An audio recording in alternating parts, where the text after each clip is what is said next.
después tengan ustedes todo el material. Vamos a orar. Padre, te damos gracias en el nombre de Jesús, pidiendo tu gracia, Señor, para comenzar esta clase y pidiendo tu bendición también sobre la vida de cada uno de nuestros estudiantes que hoy día se conectan. Señor, oramos para que usted abra nuestro entendimiento, que nuestro entendimiento sea abierto para comprender cuál es la riqueza de la gracia del Señor y que la obra del Espíritu Santo, Señor, esté en cada uno de nosotros, dándonos el poder de la sabiduría, el poder del conocimiento y el poder de tu palabra. Pido, Señor, que esa palabra que ministramos, Señor, vaya y haga aquello por lo cual es enviada, produciendo en nosotros un mayor peso de gloria, pero también una transformación, un cambio profundo en nuestro espíritu, en nuestro corazón y en nuestra mente. Te bendecimos, Padre, en el nombre glorioso de Jesús. Amén y amén. Bien, chiquillos, bienvenidos a todos.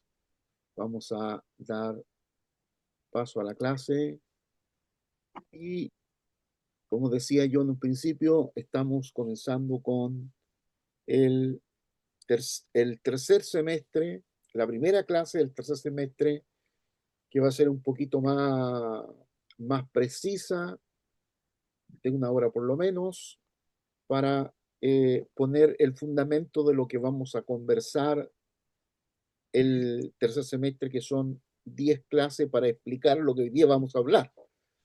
Porque hoy día vamos a hablar sobre el cuadro de la voluntad de Dios. ¿Qué significa el cuadro de la voluntad de Dios? Es la pregunta, ¿no? Por lo tanto, les doy la bienvenida a este importante módulo que nos ayudará a contemplar la Biblia como una unidad completa que revela la voluntad divina.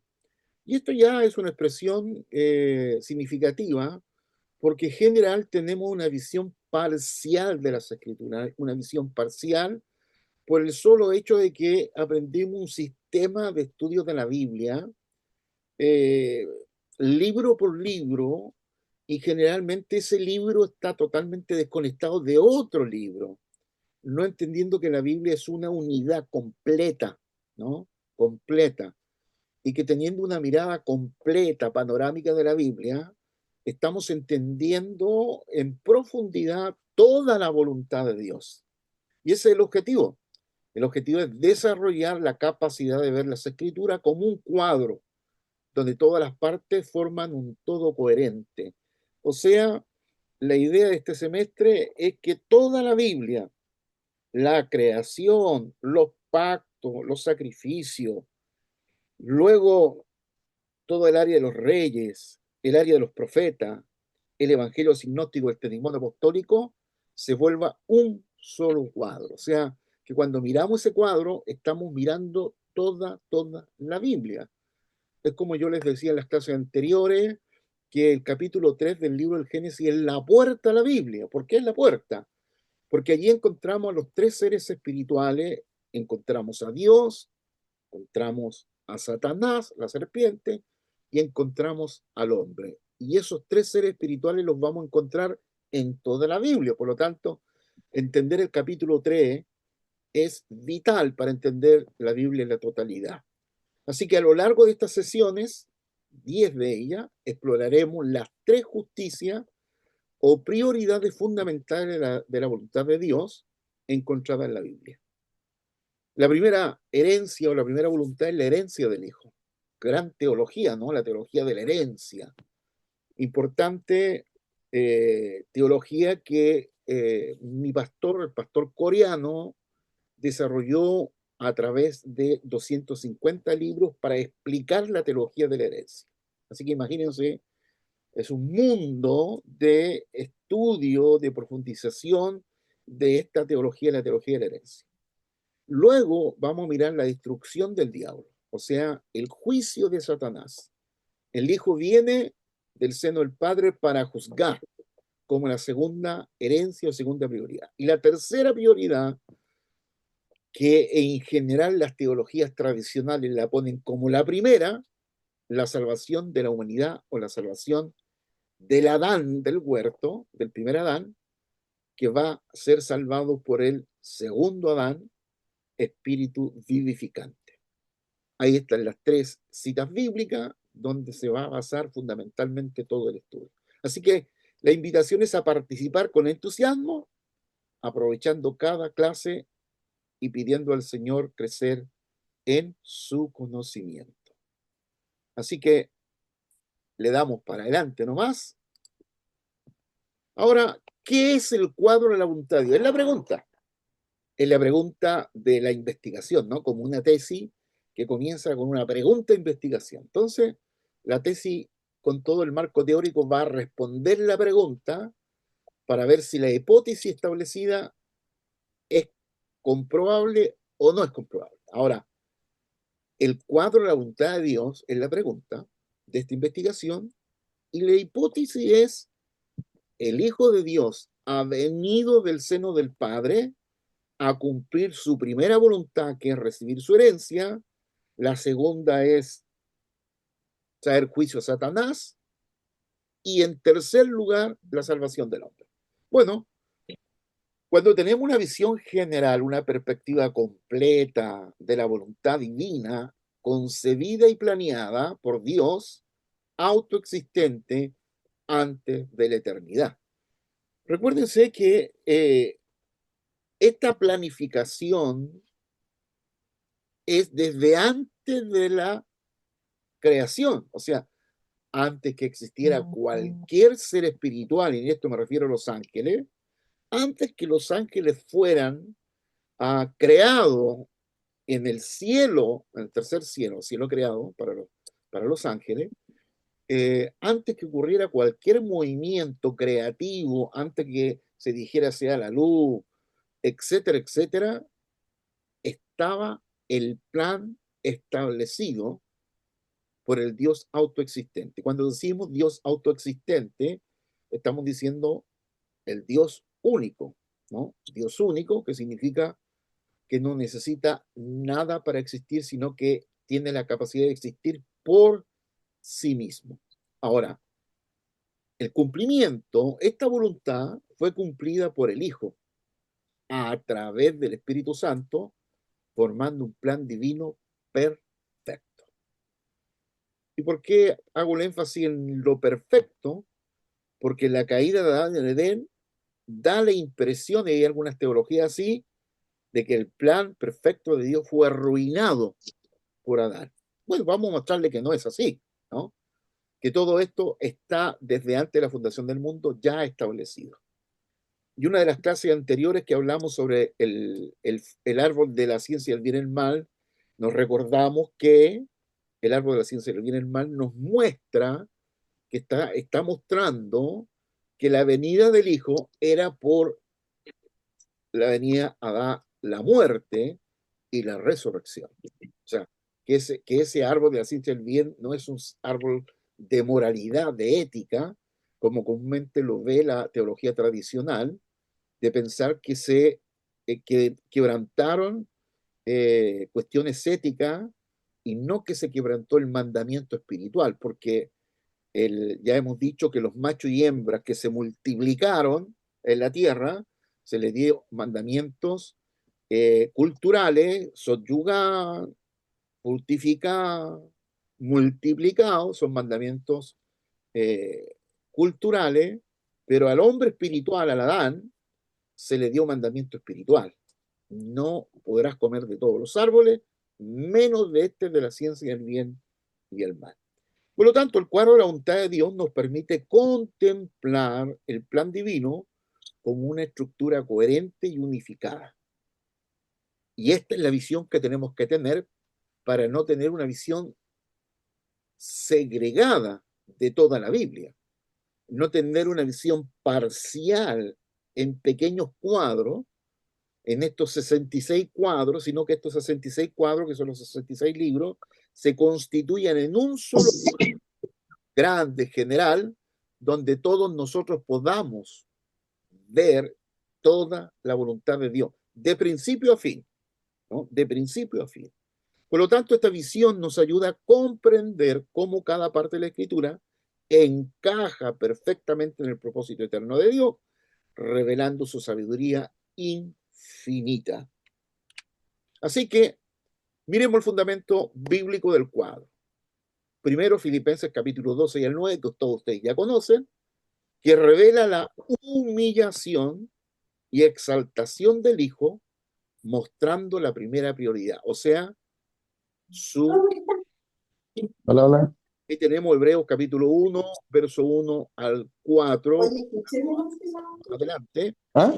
Luego tenemos 1 Juan 3:8, Ah, ¿la escuchaste ya? apareció para deshacer las obras del diablo, ilustrando la segunda prioridad. Mis queridos pastores, les voy a pedir que mantengan su micrófono cerrado, porque de esa manera la grabación no queda tan interrumpida y después ustedes las podrán ver sin mayor problema. Así que mantengan los micrófonos cerrados, al final los abrimos y podemos conversar y dialogar sobre el tema. Y en tercer lugar, Juan 3:16 demuestra el amor de Dios por la humanidad representando la tercera prioridad. O sea, la salvación del hombre, que es la tercera acción del Hijo que viene y se encarna, la generalmente la teología tradicional la pone como primera prioridad. O sea, da vuelta, invierte este cuadro que estamos mostrando, haciendo de que la salvación del hombre sea lo primero.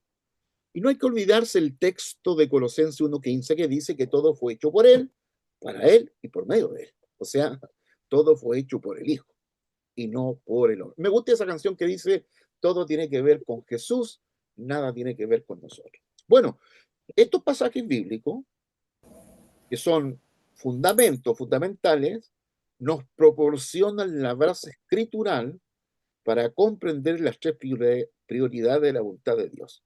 Cada texto revela un aspecto esencial del plan divino, formando junto una imagen completa de su propósito eterno.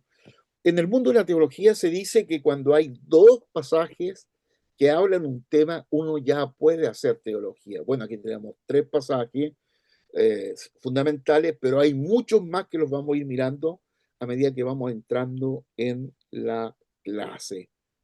Así que vamos. Ahora, la estructura de estos tres niveles. La primera prioridad, ya lo dijimos, es la herencia del Hijo al trono. La base es Hebreo 1, 1 al 4. La segunda prioridad es la destrucción del diablo o el juicio de Satanás en el universo donde fue encerrado después de ser expulsado del cielo de los cielos de los cielos. O el reino de Dios, o la diestra del Padre, o el lugar donde el Hijo encarnado se ha sentado después de la muerte y la resurrección. No acordamos de las palabras de Esteban, en la muerte de Esteban, capítulo 7 del libro de los Hechos, cuando dice al final del texto, veo al Hijo del Hombre sentado a la diestra del Padre, para decirnos que el Hijo resucitado, quien se queda 40 años después de su resurrección, se queda 40 días, perdón, para cerciorarse o confirmar al discipulado sobre su tema más importante que él trató, que fue el reino de Dios.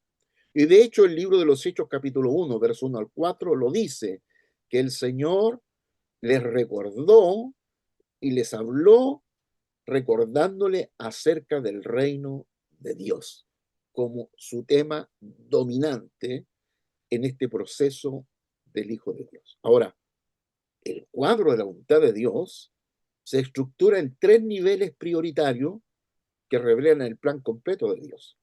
Así que estas prioridades no compiten entre sí, sino que forman una estructura armoniosa donde cada nivel apoya y complementa a los demás, mostrando la perfección del diseño divino.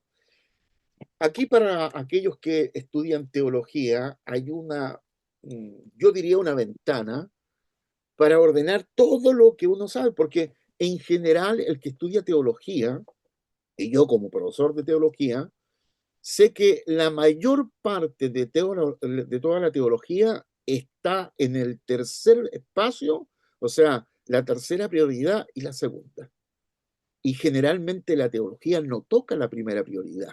O sea, estamos hablando de teologías, si hablamos de las 10 teologías más importantes que se estudian, desde la teología histórica, la teología bíblica, la sistemática, la teología patrística, la dogmática, la ética, etcétera, dentro de las 10 teologías, están en el tercer y segundo espacio y algunas rajuñan el primer espacio, o sea, la prioridad, la primera prioridad. Por eso que aquí les permite a ustedes, dentro del conocimiento que ya tienen establecido, ordenar ese conocimiento en las prioridades o en los espacios establecidos. Por supuesto, en este semestre va a estar fundamentalmente basado en el primer espacio. O sea, podría enseñar este nivel en el primer espacio, enseñarlo desde el segundo espacio o desde el tercer espacio. Pero como ya ustedes conocen algo del tercer espacio y el segundo, y muy poco del primero, entonces me voy a basar en el primero para enseñarles sobre la teología de la herencia o la primera prioridad. Así que estas prioridades no compiten entre sí, hemos dicho, sino que esta estructura nos permite comprender la coherencia interna de toda la escritura y ver cómo cada evento bíblico encaja perfectamente en este gran plan, algunos le llaman gran diseño, pero en este gran plan, ¿cierto? Planificado desde el principio, desde la eternidad por Dios. Ahora, la relación en el cuadro divino. Veamos esta relación simbiótica, ¿cierto? Que tenemos aquí dibujada por este círculo. Primero, padre e hijo. Es la primera prioridad, la relación eterna de amor y obediencia entre el Padre e Hijo, coeterno, ¿cierto? Co-creadores que existen en la eternidad y a ese lugar donde existe el Padre, el Hijo y el Espíritu Santo, como estas tres personas de un Dios único. No hay que equivocarse, nosotros no somos triteístas, no creemos en tres dioses, creemos en un solo Dios manifestado en tres personas, Padre, Hijo y Espíritu Santo, que son co-creadores y existen por sí mismos eternamente.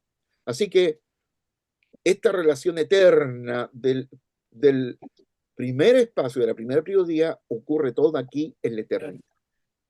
Luego, cuando el Hijo viene, ya ocurre la segunda, que es Dios y el diablo. O sea, la segunda prioridad es la confrontación y el juicio divino en contra del diablo o en contra de Satanás. Recuerde que la palabra Satanás significa el traidor, ¿no? El que pega por la espalda, y es el nombre ilegal de Satanás.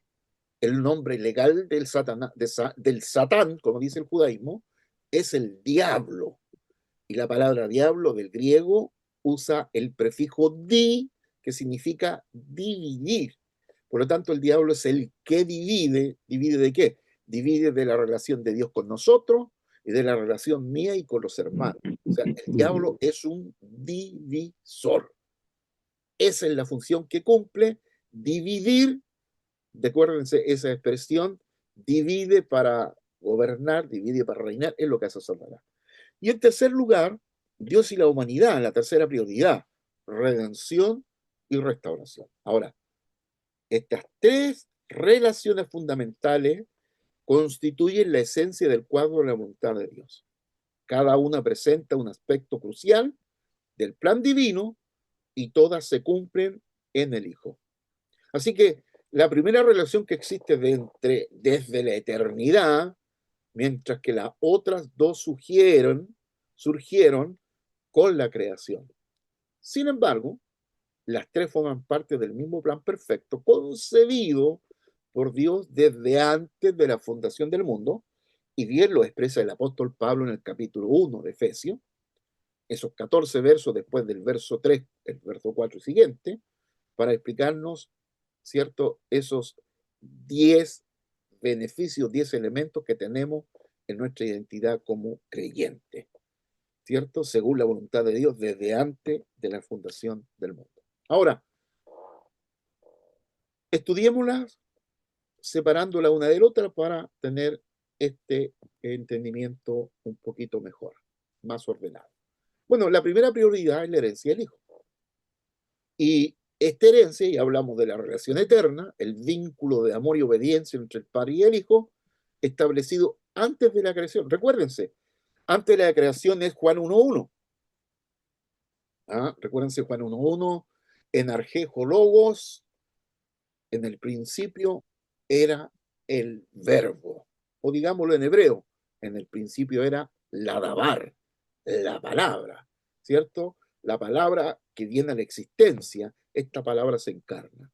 Y esto ocurre de Juan 1.1, que es la eternidad, a diferencia de Génesis 1.1, que es la creación. O sea, ahí comienza la creación visible, pero Juan 1.1 nos habla de la creación invisible.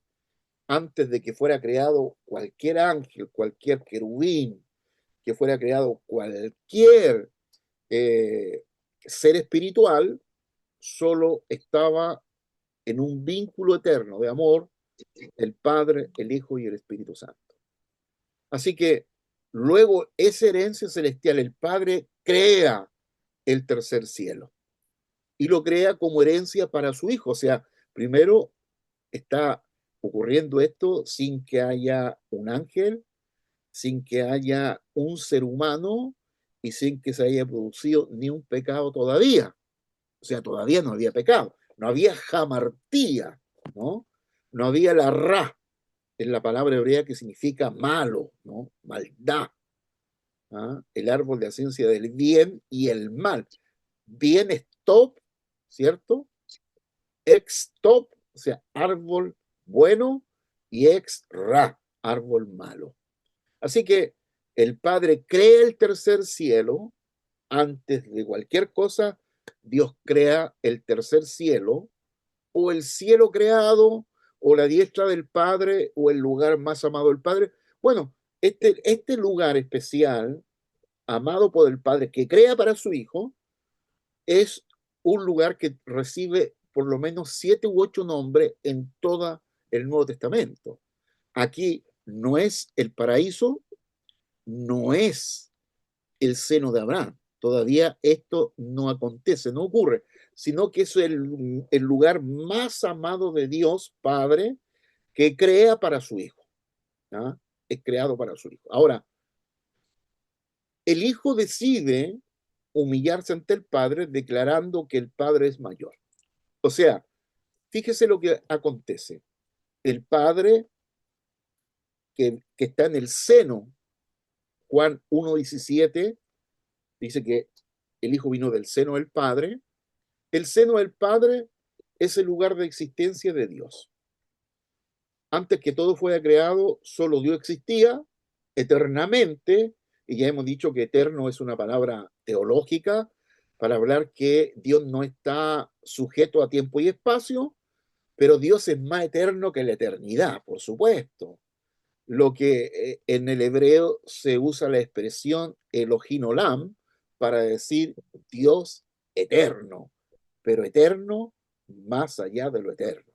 Entonces, el Hijo, que pudiendo haber tomado su herencia en forma inmediata del seno del Padre, entrar al cielo creado, al cielo de los cielos de los cielos, al tercer cielo, el Hijo lo que hace es no entrar en forma directa, sino que del seno del Padre venir, hacer la curva y venir por el universo, entrando por la tierra para nacer de una mujer. Ahora, ¿por qué? Porque el Logos no podía entrar al lugar creado. El Logos es eterno, ¿no? Es Dios. Por lo tanto, el lugar creado, que es el cielo de los cielos, la creación de Dios, para su Hijo, pero su Hijo, como estaba en la condición de coeterno, no podía entrar a un lugar eterno, a un lugar creado.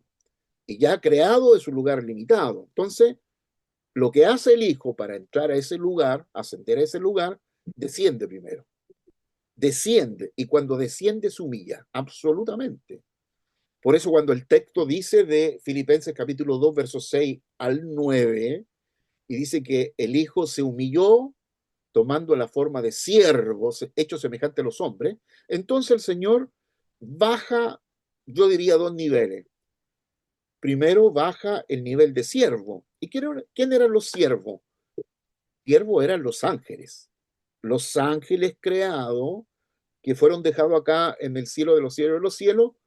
¿Cuántos ángeles? No tenemos la menor idea, pero son multitudes. Recuérdense cuando Satanás cayó, cayó con un tercio de los ángeles, aunque dice un tercio de la estrella de Dios, el Apocalipsis, refiriéndose a los ángeles, y son miles. Y los otros dos tercios permanecieron fieles, ¿no? Preferieron fieles a Dios, y esos dos tercios son miles de millares de ángeles. No tenemos un número, ¿no? Millares, ya cuando usa la expresión millar el griego, está hablando de no sé cuánto, ¿no? Es incontable la cantidad de ángeles que permanecieron fieles a Dios. Mantengámoslo, por favor, mantengamos cerrados los micrófonos. Ahora, esa humillación produjo esta herencia celestial. El Padre crea el tercer cielo como herencia para su Hijo amado. Y el camino de resurrección es la muerte del Hijo, fue planeada como el camino para obtener su herencia mediante la resurrección. Porque el Hijo no puede entrar a este lugar creado, que es el cielo de los cielos de los cielos, en la condición de verbo eterno, no puede entrar.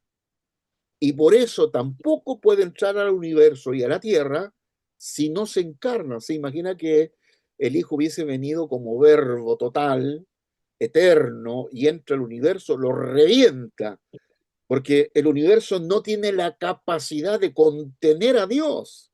Dios está fuera del universo. Aunque el universo, imagínense, y nos dicen los científicos que el universo de extremo a extremo mide 13 mil millones de años luz. 13 mil millones de años luz. No hay computadora para ver tanto cero. Es lo que mide el universo de un extremo a otro. 13 mil millones de años luz. Fíjese que solamente nuestra galaxia, la Vía Láctea, tiene 20 mil millones de estrellas.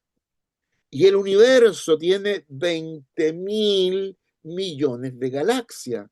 O sea, el universo es inmensamente grande, y aun cuando es inmensamente grande, no es capaz de contener a Dios. Por eso que decía Salomón en la gran inauguración del templo de Salomón en la segunda de Crónicas capítulo 6, en la gran dedicación del templo: Señor, que los cielos de los cielos de los cielos no te pueden contener. Si los cielos de los cielos de los cielos no te pueden contener, ¿cuánto menos te podrá contener este templo? Es la grandeza de nuestro Dios, ¿no?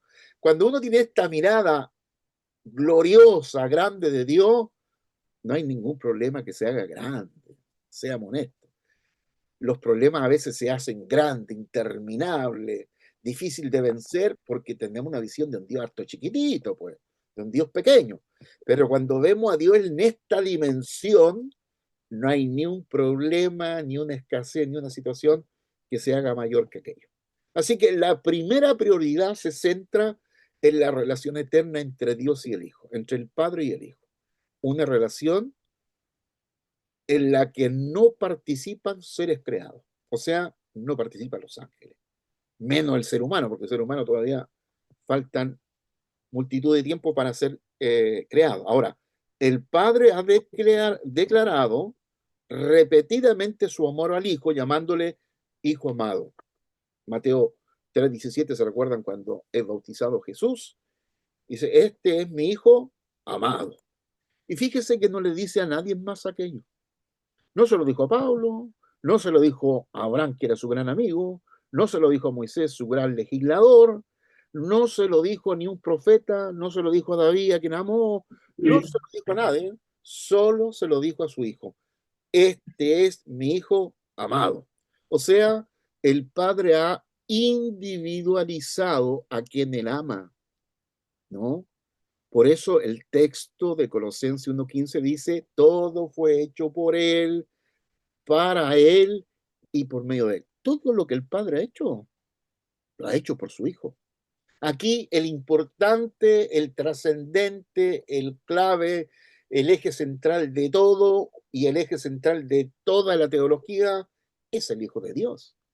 Si el problema que estamos teniendo, que se ha ido creando ciertas teologías que se llaman las teologías contextuales, que ya no inician en el eje central que es el Hijo, sino que ya se basan en la problemática humana, en las problemáticas políticas, en las problemáticas sociales, en toda la problemática humana. Por eso se llaman contextuales, porque parten de la pobreza, la teología negra, la teología de la liberación, la teología infantil, etcétera, etcétera. Las teologías contextuales han dejado el eje central para reflexionar sobre estos grandes temas. Ahora, Pablo se refiere al reino de Dios como el reino de su amado Hijo.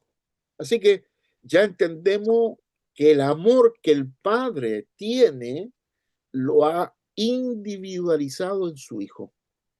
¿A quién ama el Padre? A su Hijo.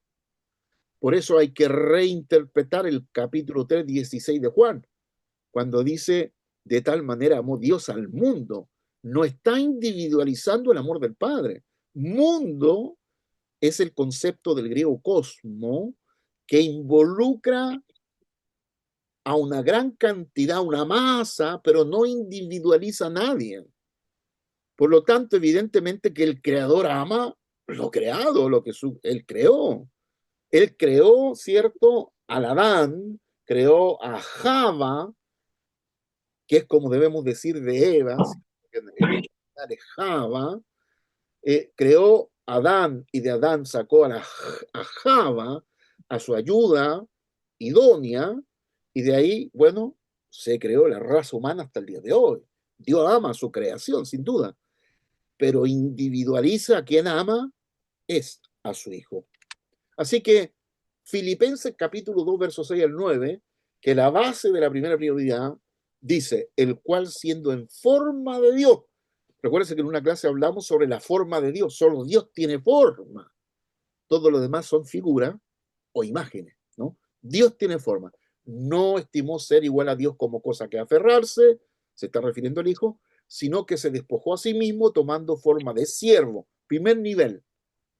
Se descendió de verbo eterno a siervo, hecho semejante a los hombres, y estando en la condición de hombre, se humilló a sí mismo, haciéndose obediente hasta la muerte y muerte de cruz, por lo cual Dios también le exaltó hasta lo sumo y le dio un nombre que es sobre todo nombre. O sea, baja su condición de siervo, o sea, de hombre, y luego en la condición de hombre baja siervo, ¿cierto? Y esa palabra doulos, que significa siervo, el que está para servir, el Señor toma la condición, y lo vemos en el capítulo 13 de Juan, cuando el Señor lava los pies de los discípulos, dice que tomando un lebrillo y poniéndose en el hombro una toalla, comenzó a lavar los pies de los discípulos, para indicar que él venía como un doulos, como un siervo que viene para servir. Bueno, es la actitud que todos nosotros debemos tener, somos siervos. Pero aquí hay una cosa que es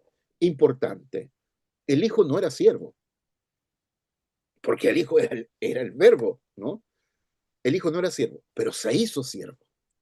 Aquí hay una cosa importante. Solo los hijos se pueden hacer siervos. Los siervos no se pueden hacer hijos. Por lo tanto, nosotros teniendo la categoría de hijos, pues que más a todos a los que recibieron y creen en su nombre les dio potestad de ser llamados hijos de Dios, Juan 1:12, nosotros que somos hijos, tenemos la capacidad de hacernos siervos, ¿no? De siervos para servir, o sea, bajar del nivel de hijos de Dios que tenemos, que es la garantía, que es la herencia, que es la identidad que tenemos, para convertirnos en siervos. ¿Cómo Jesús lo hizo? Esta transición de hombre a siervo, o sea, de ántropo, hombre, a la condición de siervo, de doulos, solo lo podía hacer el hijo y no lo puede hacer un esclavo. Así que nosotros somos llamados a continuar el ejemplo de Jesús, a seguir el mismo ejemplo de siendo hijos de Dios, a convertirnos en siervos que estamos para la disposición y el servicio de los hermanos. Así que esta divinidad original, el Hijo existía en forma de Dios. Miren lo que dice el texto, el cual siendo en forma de Dios. ¿Y esto qué significa forma de Dios? Significa verbo eterno. Sí, puede ser así. Que cuando está ahí en la eternidad con Dios, es la forma de Dios. El Hijo, el Padre, el Hijo y el Espíritu Santo son la forma de Dios, ¿ah? Del Dios único, del Dios único. Por eso cuando hablamos de Trinidad, hablamos del Padre, del Hijo y del Espíritu Santo. No hablamos de Dios Padre, Dios Hijo, Dios Espíritu Santo, porque estamos incluyendo tres dioses, eso sería ser triteísta, creer en tres dioses. Pero cuando hablamos de Trinidad, hablamos Padre, Hijo y Espíritu Santo. Padre, Hijo y Espíritu Santo. Y esa es la mirada de ver la esencia de Dios, ¿cierto? Que es la forma de Dios. Cuando ustedes van a buscar en un libro de teología para leer sobre la forma de Dios, muchas veces esto lo relacionan con simplemente los atributos de Dios. Porque en general la teología y los teólogos no han logrado entender que la forma de Dios tiene que ver con el ser de Dios, con esta constitución del verbo eterno y del espíritu sustancial de Dios. O sea, aquí en la forma de Dios vemos al Padre, vemos al verbo y vemos al espíritu sustancial de Dios en la forma de Dios. Entonces, el cual siendo en forma de Dios, ¿a quién se refiere? Al Hijo. No estimó el ser igual a Dios como cosa que aferrarse. O sea, no se quiso aferrar, agarrar de esa condición de forma de Dios, sino que se despojó. Aquí está toda la teología, ¿cierto? El despojo de Dios, la kenosis, ¿cierto? El vaciarse de Dios, el vaciarse de la forma de Dios para tomar otra forma. Deja la forma de Dios y toma la forma de siervo. O sea, deja una forma eterna, gloriosa, y toma una forma de siervo que es la forma limitada, ¿no? La encarnación de Jesús es la limitación del verbo, sin duda. Es una limitación al tiempo y espacio, aunque el verbo era eterno y no estaba condicionado por el tiempo y espacio. Bueno, la forma de siervo lo condiciona al tiempo y espacio, a lo que nosotros llamamos la línea histórica, ¿no? A la línea histórica donde van ocurriendo los hechos, se van narrando históricamente o linealmente. Esa es la historia. El Señor se constituye en forma de siervo para constituirse también un personaje histórico. Por lo tanto, hecho semejante a los hombres y estando en la condición de hombre, se humilla, ¿ah? Haciéndose obediente hasta la muerte y muerte de cruz. Okay. O sea, mire lo que dice el texto, capítulo 5, verso 7 del libro de Hebreos, ¿no? Usted me imagino que está tomando apuntes porque hay un montón de citas bíblicas que doy, pues este es un diplomado de Biblia, un montón de citas que usted puede revisar después. Pero ¿qué dice el texto de capítulo 5 de Hebreos, versos 7, 8, 9? Dice que el Hijo aprendió la obediencia a través del sufrimiento. O sea, el sufrimiento es un elemento pedagógico. Dios toma el sufrimiento como un elemento pedagógico para producir en nosotros el sentido de propósito. O sea, no sufrimos por sufrir en sí, sufrimos, vivimos el sufrimiento, vivimos la situación adversa con un sentido de propósito. Y cuando las situaciones adversas las vivimos con sentido de propósito, estas a la larga llegan a tener razones por las cuales nosotros logramos entender por qué pasamos lo que pasamos. Ahora, el Hijo existía en la forma de Dios. Ahora se despoja la kenosis, se humilla, toma forma de siervo, y luego de vivir todo este proceso es exaltado.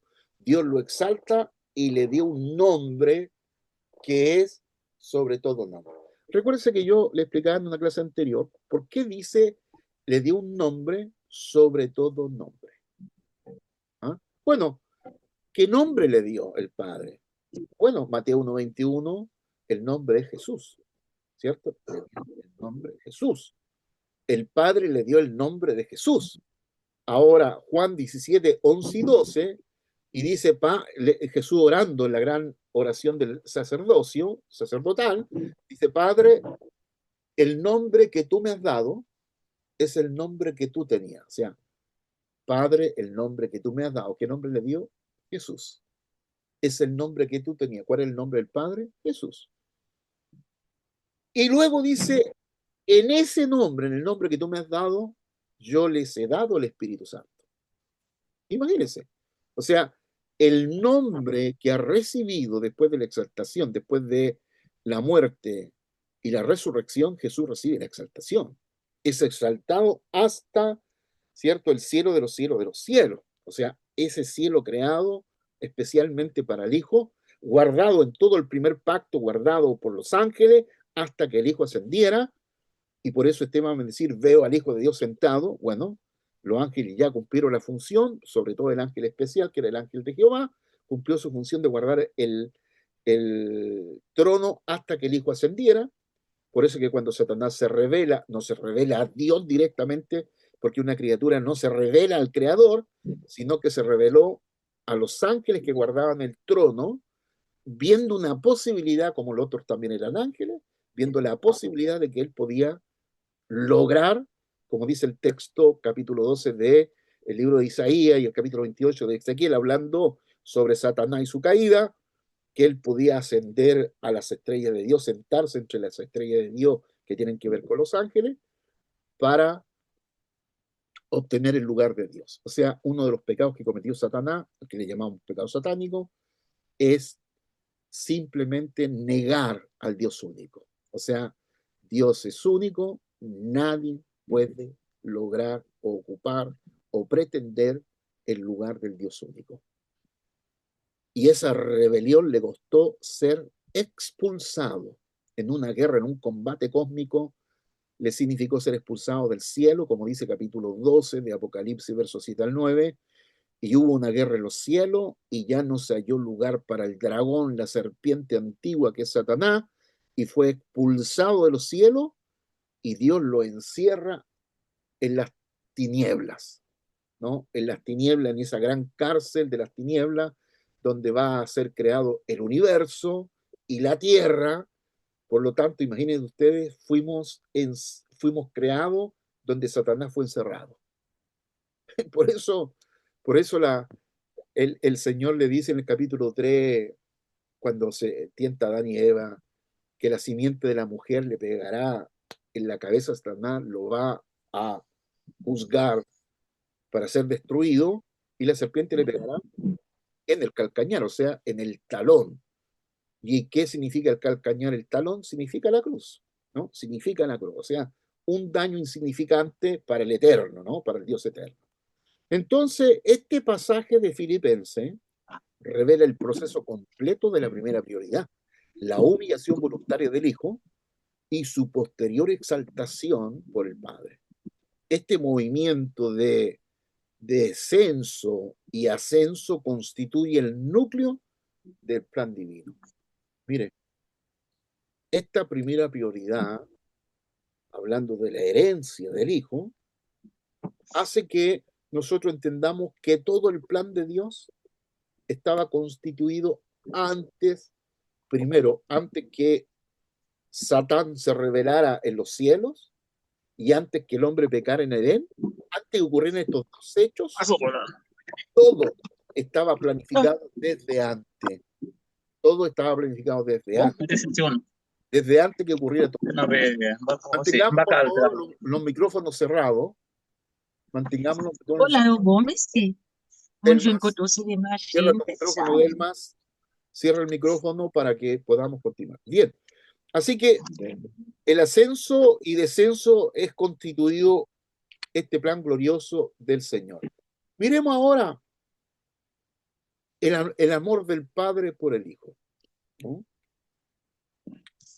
Así que hay 7 declaraciones en todo el Nuevo Testamento donde el Padre llama a Jesús Hijo amado en los Evangelios. O sea, 7 veces está la declaración Hijo amado del Padre a su Hijo, individualizando a quien el Padre ama, ¿no? De tal manera amó Dios al mundo, eso es una masa. Pero cuando dice, este es mi Hijo amado, individualiza el Padre a quien ama. Segundo, el reino de Dios es llamado el reino de su amado Hijo, una vez, en Colosenses 1:13. Y el amor entre el Padre y el Hijo existe desde antes de la fundación del mundo, que es el amor eterno. Por lo tanto, el amor del Padre hacia el Hijo es un tema recurrente en las Escrituras. En momentos cruciales como el bautismo y la transfiguración, el Padre declara públicamente, este es mi Hijo amado, en quien tengo placer o complacencia, como bien lo dice la Reina Valera.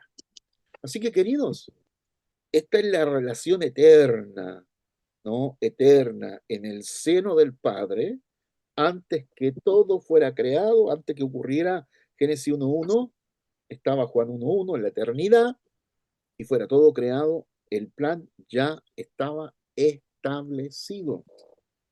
Para que ustedes se den cuenta que cuando la teología o parte de la teología dice que el plan de Dios se arruinó con la caída del hombre o con la caída del diablo en el cielo, bueno, antes que ocurrieran todos esos hechos, el plan ya estaba determinado. O sea, si pensamos que en el plan de Dios es un edificio, el edificio ya estaba, o sea, el arquitecto ya había tirado línea y ya estaba listo el edificio antes que empezara a ser construido.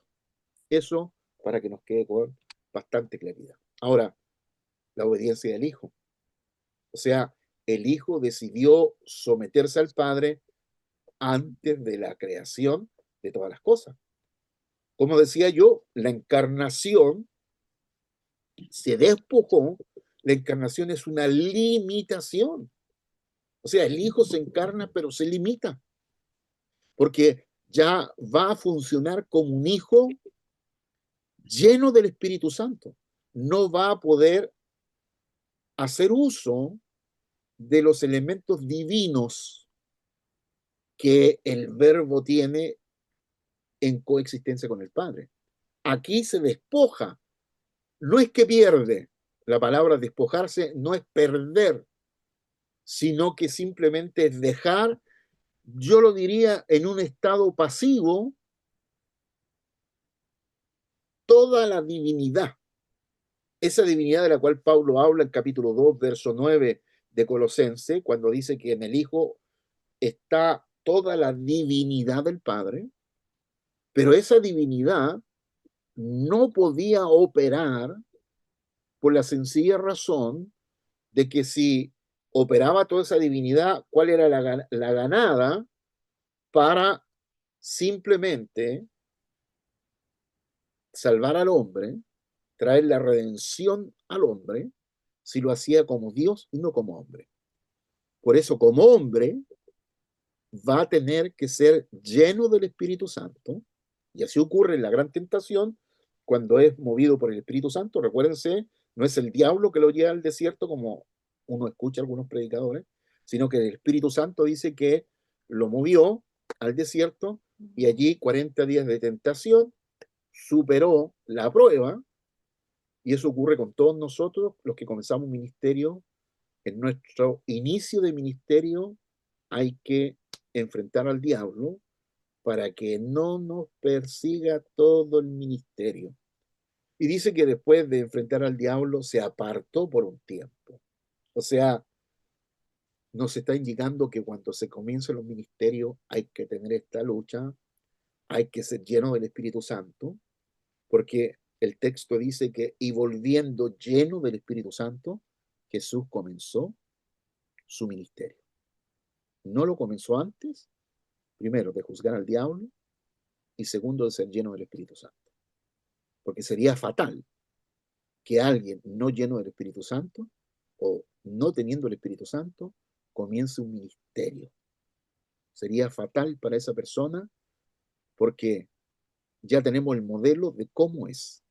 Primero se juzga a Satanás, o sea, primero hay que vencer a Satanás, vencer la carne, vencer todo lo que Satanás podría usar posteriormente, y luego ser lleno del Espíritu Santo para comenzar el ministerio.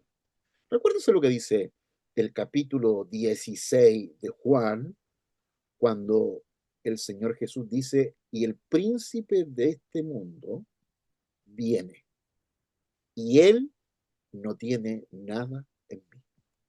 O sea que Satanás no podía sacarle nada a Jesús, porque Jesús ya lo había vencido. Lo había vencido ahí en el desierto, 40 días, 40 noches, ayunando y orando, ya lo había vencido. Entonces, nosotros podríamos decir lo que Jesús dijo, que Satanás no tiene nada en nosotros, que no puede agarrar nada de nosotros para avergonzarnos, para sacarlo a la luz, etcétera, etcétera. Bueno, es una pregunta para reflexionarla, ¿no? Una pregunta para conversarla. A la luz de ese verso, y el príncipe del aire viene, y él no tiene nada en mí. Bueno, después de la encarnación, evidentemente, viene la cruz, que es la obediencia hasta la muerte. Y la obediencia del Hijo al Padre es el fundamento de la primera prioridad. Jesús mismo declaró, si el primer Adán desobedeció, el segundo Adán ha obedecido. No buscó mi voluntad, sino la voluntad del que me envió. ¿Y qué dice el Señor? Que el Padre es mayor que yo. Bueno, esta expresión la toma mucho unicitario, para decir que la Trinidad no existe, ¿no? Pero cualquier persona, medianamente, que entiende la Escritura, entenderá que el Padre es mayor que yo. Esto es una expresión desde la perspectiva de la encarnación, pues, no desde la perspectiva del Verbo eterno. En el Verbo eterno, coexistente con el Padre, el Hijo nunca podría haber sido el Padre es mayor que yo, porque es igual, es coexistente. O sea, si lo ponemos en peso, diríamos que el Padre y el Hijo y el Espíritu Santo pesan lo mismo. Y no es que, como la teología tradicional pone al Padre la primera persona de la Trinidad, la segunda y la tercera. Eso es teología, eso no tiene que ver, la Biblia nunca ha dicho. No es el Padre, el Hijo y el Espíritu Santo hacia abajo, sino es al lado. El Padre, el Hijo y el Espíritu Santo están en una línea horizontal y no vertical, ¿no? En la coexistencia no existen categorías, no existen level, o sea, no existen niveles. Hay son coexistentes y todo vale lo mismo o todo pesa lo mismo, pensando en el término kabod, que significa peso, la gloria en el Antiguo Testamento, que es el peso de la gloria de Dios, o sea, lo que Dios pesa en eso. Así que el Padre es mayor que yo, hay que entenderlo desde la perspectiva de la encarnación, y por supuesto que de la perspectiva de la encarnación el Padre es mayor porque el Hijo se encarnó, se ha limitado. Ahora, esta obediencia culminó en su disposición de recibir el mandamiento de la muerte y la resurrección. O sea, morir, resucitar era un mandamiento, estableciendo así el camino para obtener la vida eterna mediante la resurrección. O sea, la resurrección es el poder máximo que se nos ha dado en este universo. O sea, el poder de la resurrección vence todo. Si vence la muerte, vence toda limitación humana. Y nosotros en Cristo, como lo dice bien Pablo, capítulo 6, verso 4 y siguiente del libro de Romanos, dice que nosotros morimos en el bautismo juntamente con Cristo y juntamente con Cristo resucitamos. O sea, nosotros ya somos gente resucitada, espiritualmente hablando, y por eso que en la muerte este cuerpo vuelve al polvo, pero el espíritu ascenderá al paraíso antes que el Hijo venga. Cuando el Hijo venga, entonces todos los que están en el paraíso ascenderán al cielo de los cielos, o sea, el reino de Dios, y los que están en el seno de Abraham, que son todos el Antiguo Testamento, ascenderán también al paraíso, o sea, al cielo de los cielos de los cielos. Así que la resurrección es un poder, la verdad es el poder de la resurrección. Así que con la verdad resucitamos todas las cosas. Vamos a la segunda prioridad. Ya dijimos, analizamos la primera prioridad, que es la herencia del Hijo, capítulo 1 del libro de Hebreos, verso 1 al 4. La segunda prioridad es la destrucción del diablo. Recuérdense que todo esto lo vamos a estudiar después en 10 semanas más. 10 semanas para explicar cada una de estas prioridades. O sea, la destrucción del diablo, la gran rebelión, un arcángel, Luciel, principal, se rebeló contra Dios y su nombre siendo confinado temporalmente en el segundo cielo. O sea, capítulo 12 de Apocalipsis, versos 7 al 9, hubo una rebelión de los cielos, cielo creado, no en el seno del Padre, y Miguel, simplemente que tiene la categoría de el arcángel militar, le hace la guerra y lo expulsa del cielo. ¿Ah? Lo expulsa del cielo. Si en ese momento solamente el cielo de los cielos estaba creado, donde estaban los ángeles, cuando lo expulsa, ¿dónde lo expulsa? Y no había nada más creado, ¿no? Bueno, lo vamos a responder. Ahora, a Lucifer o Luciel, aquí hay una, mantengan por favor los micrófonos cerrados, cierren los micrófonos, Perdón, ¿ya? perdón, profe, perdón. ¿Usted puede cerrar todos los micrófonos también ahí? No lo sabía. Sí, usted puede cerrar a la derecha, en la parte superior, puede cerrar los micrófonos, todos. Ya. Me vaya a dar esa clase después, guachito, para saberla. Ok. Miren, cuando hoy día hago este pequeño comentario, ahora este paréntesis, porque hoy día hay una, no diría que es teología, pero hay una ideología que está tratando de decir que Lucifer no es Satanás, ¿no? Como Lucifer o Luciel significa ser de luz, y Satán o Satanás, como le dicen los judíos, Satán, el opositor, están tratando de decir que son dos cosas diferentes. Puedo pensar en la masonería, por ejemplo. Masonería que yo estudié por 7 años, la masonería. Y los grados 30 al 33, porque es el rito escocés que tiene 33 grados y el rito de York que tiene 9 grados, pero el rito escocés, que es el más conocido en Latinoamérica, 33 grados. Los grados del 30 al 33 se llaman grados luciferianos. Y si usted conversa con cualquier masón del grado 30 al 36, que son los grandes grados, va a decir, no, Lucifer tiene que ver con la luz, o sea, los grados 30 al 36, grados honoríficos que se llaman, son grados donde uno entra en una luz extraordinaria, o sea, tiene una revelación de una luz mayor, la luz luciferiana, para decir que no es el diablo. Bueno, mire, uno puede hacer tallarines y los tallarines se cruzan para allá y para acá como una madeja de lana toda desordenada, pero Lucifer, en el contexto bíblico, es Satanás. Es otro nombre de Satanás. Es la misma chuchoca, aunque estos grupos, y recuérdense que hace poquito más se trató de establecer y le rechazaron la personalidad jurídica a la iglesia de Satán, o la iglesia luciferiana se llamaba esa. Bueno, el príncipe del poder del aire, gobernando con el poder de la muerte. O sea, Satanás, hasta antes que Jesús, hasta antes que Jesús viniera a morir y resucitara, mantenía los cuerpos en la tumba. ¿Se acordarán ustedes el pasaje de Judas, cuando el ángel pelea con Satanás por el cuerpo de Moisés? ¿Se recuerdan? Bueno, el cuerpo, ahí la palabra es cadáver. Cadáver. ¿Por qué? Porque antiguamente, antes de que Jesús viniera, todos los que morían en el Antiguo Testamento quedaban en la tumba.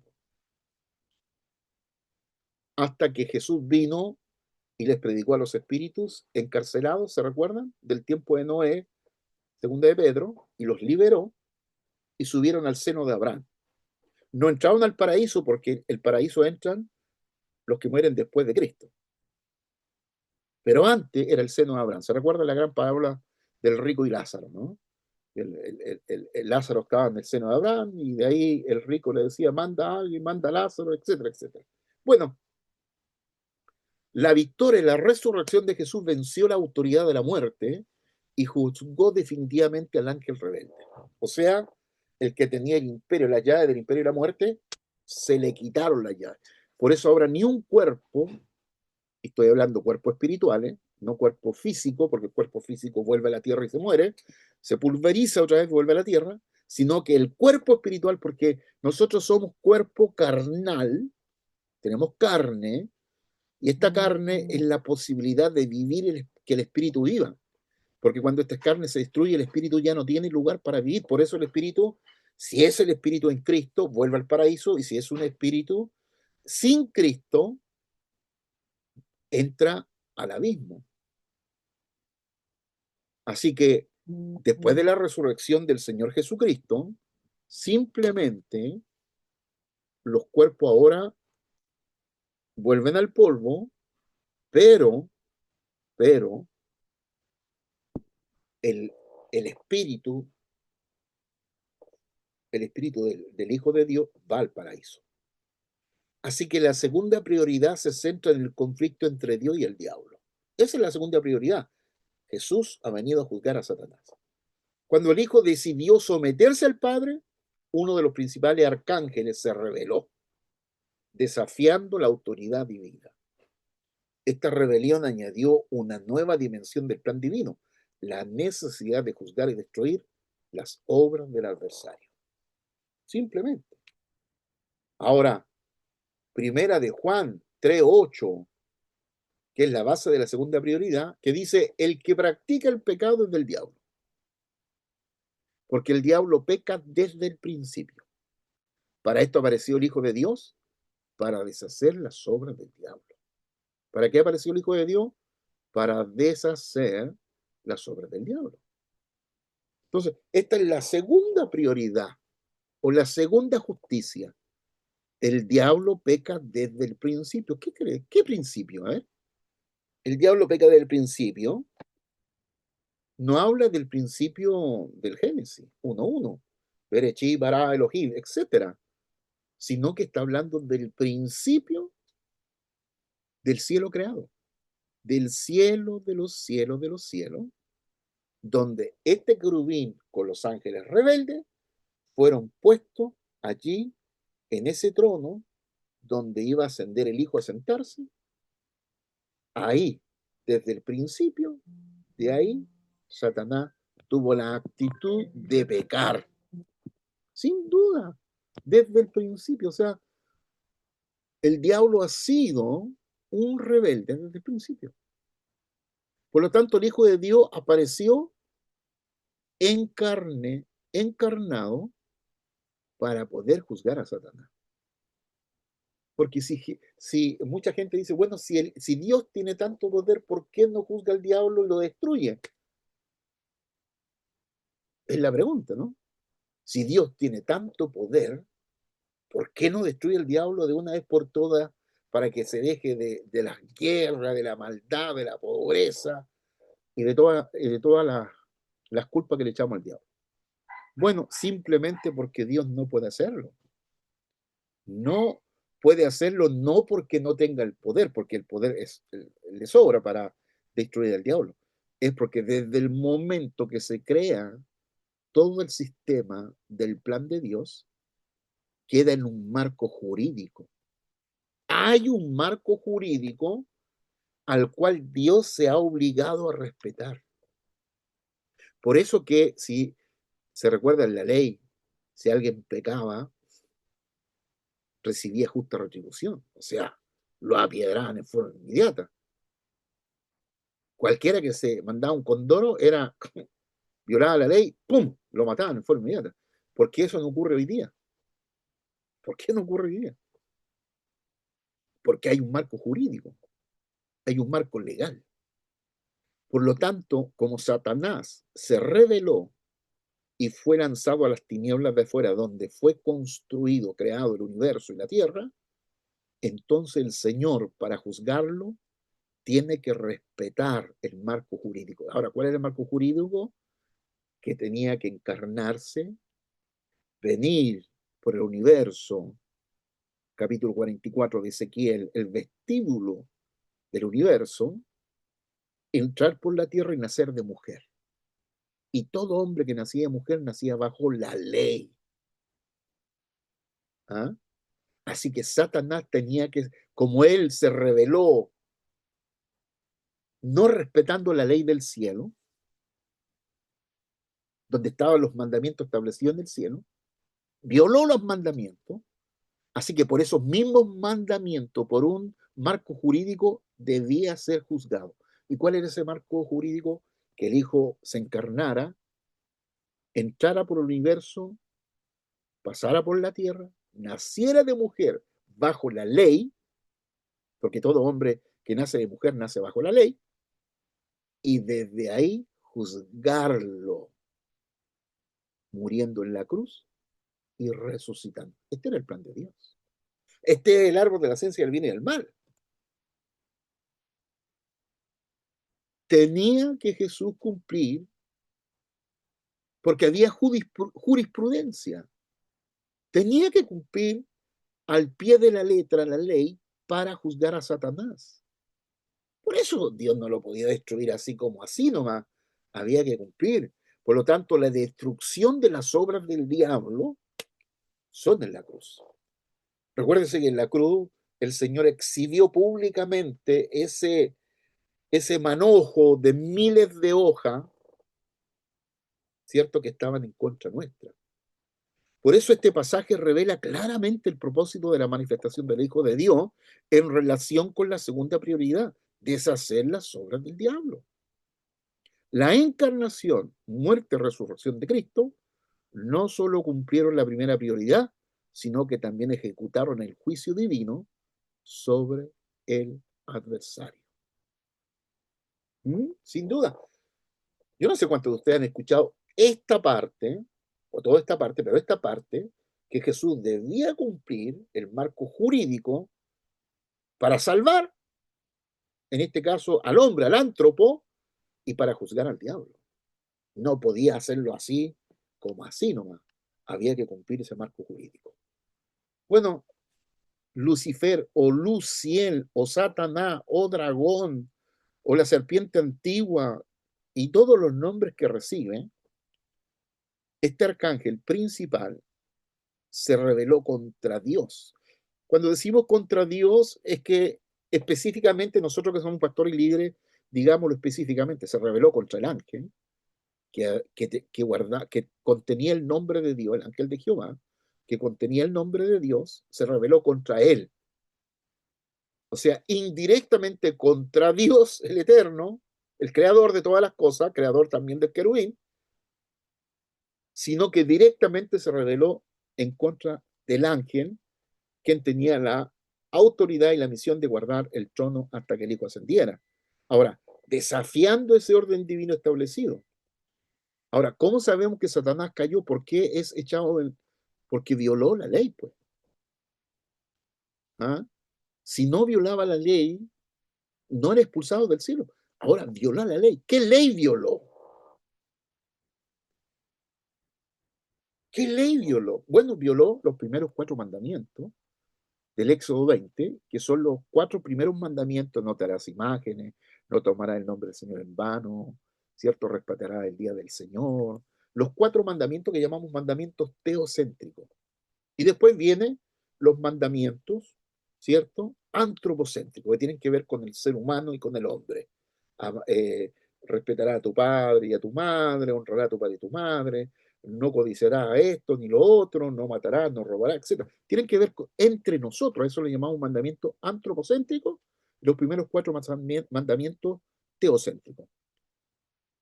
En el Antiguo Testamento, el pecado es violar los primeros 4 mandamientos. Y es lo que Satanás hizo en los cielos, porque esos mandamientos estaban allá, arriba. ¿Ah? Un poquito más adelante vamos a definir bien estos 4 mandamientos. ¿Qué significa?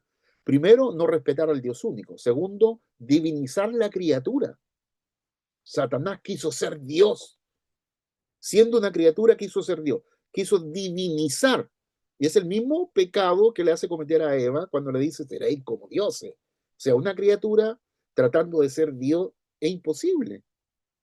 Divinizó la criatura. No respetó el día del Señor. Y tomó el nombre del Señor en vano. Violó los primeros 4 mandamientos, que es el pecado del Antiguo Testamento. En el Nuevo Testamento, el pecado es otra cosa. ¿Ah? Porque el pecado del Antiguo Testamento, o el pecado de Adán, fue solucionado en la cruz del Calvario. Ahora, ¿cuál es el pecado por el cual la gente no irá al cielo? Bueno, lo veremos. El confinamiento total o temporal del ángel rebelde fue encerrado, confinado temporalmente en el segundo cielo, esperando el juicio final que ejecutaría el Señor del cielo, quien recibió la autoridad del juicio. Así que Lucifer hizo caer a Adán, quien fue creado a imagen y semejanza de Dios. De esta manera, la humanidad fue esclavizada por quien se convirtió en el diablo, el que divide al hombre de Dios. Así que la caída de Lucifer introdujo el conflicto espiritual en la creación y estableció la necesidad de la segunda prioridad, la destrucción, fíjese, la destrucción de las obras del diablo. Este evento transformó al ángel de luz en el gran adversario de Dios y de la humanidad. Así que la victoria de Cristo sobre el diablo, aunque tentó a Jesús y lo hizo sin éxito, capítulo 4 de Mateo y Lucas, la crucifixión del diablo abusó de su poder para crucificar a Jesús. Jesús venció la autoridad de la muerte con la resurrección y el diablo fue juzgado definitivamente. Así que la victoria de Cristo sobre el diablo se desarrolló en varias etapas. Primero, Jesús resistió a todas las tentaciones del adversario. Luego, aunque el diablo logró crucificarle, abusando de su poder, la resurrección de Cristo venció definitivamente la autoridad de la muerte. Así que esta victoria cumplió la profecía de que el descendiente de la mujer aplastaría la cabeza de la serpiente, ejecutando el juicio divino sobre el ángel rebelde. O sea, este ángel no tiene ni una posibilidad de arrepentirse. Bueno, y estamos terminando con la tercera prioridad, la salvación del Hijo. Imagínense lo que va a significar estas 10 clases, explicando cada una de estas prioridades en forma separada, para tener ese marco, ese cuadro total de la Escritura. Ahora, el propósito original, el ser humano fue planeado para ser creado a la semejanza de Dios y servir como medio para que el Hijo experimentara la muerte. O sea, como Adán tiene 6.000, 7 años atrás de creación y Jesús vino hace 2.000 años, todo el mundo piensa que Adán es primero que Jesús. Pero es todo lo contrario, Jesús es primero, ¿no? Jesús es primero, que Jesús era verbo antes de encarnarse. Por lo tanto, Jesús participó también de la creación de Adán, ¿no? Y Adán es el primer ser humano, bueno, así significa la palabra Adán, con M final en el original, en castellano es con N, quien va a representar a toda la raza humana. Adán cayó en esclavitud por la seducción del diablo, volviéndose enemigo de Dios e incapaz de tener comunión con él. Así que la gracia divina, la voluntad de Dios fue la muerte de su Hijo, fuese la gracia de la humanidad, permitiendo la salvación por medio de su sangre. Así que la respuesta humana, ¿cuál fue? La salvación solo se da a aquellos que por su propia voluntad deciden creer en Jesús y recibirle. Por supuesto, es una reacción humana, ¿no? Hay un involucramiento humano, ¿cierto? Hay 2 teologías, una, la calvinista que dice el hombre fue corrupto, cuando cayó fue corrupto en todo, no quedó nada bueno en él, así que no hay ninguna posibilidad que él tome ninguna buena decisión de nada. Y está el otro pensamiento, que el pensamiento arminiano, que dice que el hombre cayó, sí, cayó, pero no se corrompió en la totalidad, sino que su imagen semejanza de Dios cayó parcialmente. Así que el hombre tiene posibilidades de decidir en fe sobre su salvación. ¿Qué les parece a ustedes? Bueno, así que la tercera prioridad se centra en la relación entre Dios y la humanidad, a diferencia de las dos primeras prioridades que se cumplen por la soberanía divina. La salvación incluye la voluntad humana como factor fundamental. Así que, fíjense ustedes, porque de tal manera amó Dios al mundo, que ha dado su Hijo unigénito para que todo aquel que en él cree no se pierda, mas tenga la vida eterna. Ahora, Dios amó el mundo, y lo decía yo, el mundo es una masa. La palabra cosmo significa todo, ¿no? Está todo incluido, pero no hay nada individualizado. Así que Dios a su Hijo lo dio a su Hijo unigénito. Y todo aquel que en él cree, la fe humana, no se pierda, mas tenga vida eterna. Bueno, este verso nos da la prescripción. Esto como una prescripción del médico, ¿no? La receta del médico, la prescripción. Nos da el diagnóstico, estamos perdidos, ¿cierto? Y la prescripción. O sea, el que cree, para que todo aquel que en él cree, no se pierda. O sea, aquí sí que está habiendo algo de la voluntad humana para decidir, ¿ah? Para decidir. Por lo tanto, este pasaje revela el corazón de la tercera prioridad, el amor de Dios por la humanidad caída. A pesar de que el hombre se había vuelto enemigo de Dios, el Padre decidió ofrecer a su Hijo unigénito como sacrificio para la salvación de todos los que creen. Así que el sacrificio de Cristo es un sacrificio de redención. Jesús decidió morir derramando su sangre para que su muerte fuera la gracia del hombre. Así que cargó en su cuerpo el sufrimiento que el hombre correspondía para su pecado y decidió cumplir la voluntad de Dios de salvar a los humanos, aunque el sufrimiento fuera indescriptible. Así que el sacrificio de Cristo por la humanidad fue completamente voluntario, aunque para cumplir su proceso de humillación y entrar al cielo mediante la resurrección, el tipo de muerte no era importante. Jesús eligió específicamente morir derramando su sangre. Esta elección transformó su muerte en el medio perfecto para la salvación humana, cumpliendo así la tercera prioridad de la voluntad de Dios. Y ya terminando, entonces, las tres prioridades. La primera prioridad, Cristo recibió su herencia mediante la resurrección y ascensión al trono celestial. Esto lo vamos a explicar en 5 clases, vamos a explicar solo ese punto. Segunda prioridad, Cristo destruyó las obras del diablo mediante su muerte y resurrección. En 4 clases vamos a explicar esa prioridad. Y tercero, Cristo ofreció salvación a la humanidad mediante su sacrificio redentor. En 3 clases explicaremos aquello. Así que las 3 prioridades de la voluntad de Dios se realizaron mediante la vida pública de Jesús. Su ministerio, muerte, resurrección cumplieron perfectamente el plan divino y sus 3 dimensiones, la relación padre-hijo, el conflicto entre el diablo y la salvación de la humanidad. En Cristo vemos la voluntad de Dios manifestada en su plenitud como un cuadro perfecto donde cada elemento encaja armoniosamente con los demás. Así que la voluntad de Dios, que es una voluntad en acción, se cumple. El Padre declara a su Hijo como su Hijo amado. Jesús resiste al diablo en el desierto, en la tentación. Enseña y sana revelando el amor de Dios y muere por los pecados de la humanidad, las 3 prioridades, y vence la muerte y completa la voluntad de Dios, las 3 prioridades. Así que tenemos completamente el cuadro para tener un conocimiento profundo, al comprender el cuadro de la voluntad de Dios, adquirimos un conocimiento más profundo de la Escritura. Este enfoque nos permite ver la Biblia como una unidad coherente.